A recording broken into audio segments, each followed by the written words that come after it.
নমস্কার, শুভ সন্ধ্যা। নিউজ ভ্যানগার্ডের পর্দায় আপনাদের সকলকে স্বাগত। আমি সুপ্রীতি রয়েছে আপনাদের সঙ্গে। চোখ রাখবো আপডেট খবরের দিকে। সহায়ক মূল্যে কৃষকদের কাছ থেকে ধান ক্রয়ের বিশেষ প্রক্রিয়া যা শুরু হলো এবং আনুষ্ঠানিকভাবে উদ্বোধন হলো আজকের এই বিশেষ কর্মসূচির। রাজ্য সরকারের উদ্যোগে কৃষকদের উন্নয়নের লক্ষ্যে ন্যূনতম সহায়ক মূল্যে ধান ক্রয় করার কর্মসূচির আয়োজন করা হয় আজ জিরানিয়াতে। জিরানিয়ার খাদ্য গুদামের বিশেষ অনুষ্ঠান উদ্বোধন করা হয়। উপস্থিত ছিলেন খাদ্যমন্ত্রী সুশান্ত চৌধুরী। সমস্ত আধিকারিকদের সঙ্গে কথা বলেন এবং তারই সঙ্গে মাধববাড়ির খাদ্য গুদাম জিরানিয়াতে কার্যত অনুষ্ঠানের আয়োজন করা হয়, যেখানে কৃষকদের কাছ থেকে এবার সহায়ক মূল্যে ধান ক্রয় করবে সরকার এবং সেই প্রক্রিয়া শুরু আনুষ্ঠানিকভাবে জিরানিয়ায়। আজকের এই কর্মসূচিতে উপস্থিত হয়ে খাদ্যমন্ত্রী সুশান্ত চৌধুরীর কি বক্তব্য শুনুন।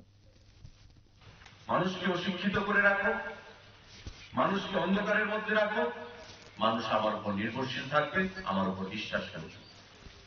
সেই জায়গাটা থেকে দূরে সরে এসে আমাদের সরকার কৃষি এবং খাদ্য দপ্তর যৌথভাবে বলিষ্ঠ সিদ্ধান্ত নিয়ে আমাদের তদানীন্তন মুখ্যমন্ত্রী, আমাদের বর্তমান মুখ্যমন্ত্রী এবং আমাদের দেশের প্রধানমন্ত্রী, আমরা বলিষ্ঠ সিদ্ধান্ত ক্রমে এই ধান প্রকিউরমেন্ট আমরা জারি রেখেছি এবং যতদিন আমাদের সরকার থাকবে আমাদের এই ধান প্রকিউরমেন্ট সেখানে চলবে, সেটা বন্ধ হবে না। এটা আমরা ব্যর্থই ভাষায় আপনাদেরকে আশ্বস্ত করতে চাই।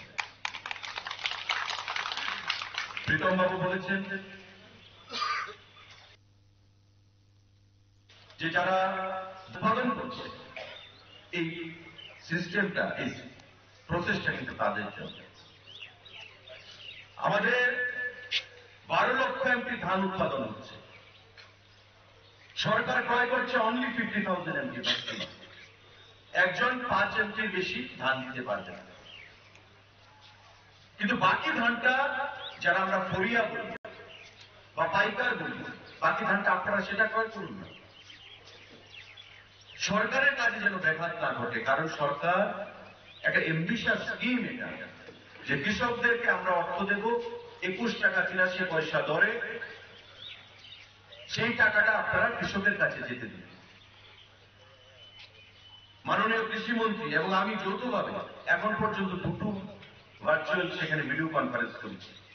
আমি ব্যক্তিগতভাবে দুটো করেছি, কৃষিমন্ত্রীকে নিয়ে দুটো করেছি। এখানে সেক্রেটারি, ডাইরেক্টর সবাই ছিলেন এবং সারা রাজ্যের যারা এসএরা রয়েছেন, ডেপুটি ডিরেক্টররা রয়েছেন, ফুডের অফিসাররা রয়েছেন, কৃষি দপ্তরের অফিসাররা রয়েছেন, তাদের সঙ্গে আমরা ভিসি করে বলেছি যাতে কোনো কৃষক বাদ না যায়। প্রতিটা মহকুমায় ভিএলডব্লিউদেরকে নিযুক্ত করার জন্য বলা হয়েছে যে প্রতিটা কৃষকের কাছে আপনারা যান, গিয়ে তাদের ধানটা যেন সরকারের কাছে দেয়। কারণ আমাদের লক্ষ্যমাত্রা হচ্ছে শুধু 50,000 এমপি। সারা রাজ্যে 12 লক্ষ এমপি ধান উৎপাদন হচ্ছে, বাকি ধানটা ফরিয়ারা কিন। কৃষকের কাজটা কৃষক, সরকারের কাজটা সরকারকে করতে দিন। কিন্তু তাতেও আমরা দেখছি।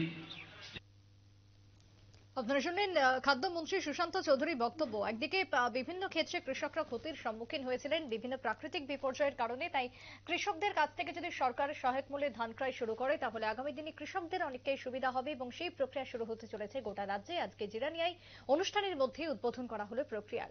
একটা বিরতির পর ফিরছি, সঙ্গে থাকুন।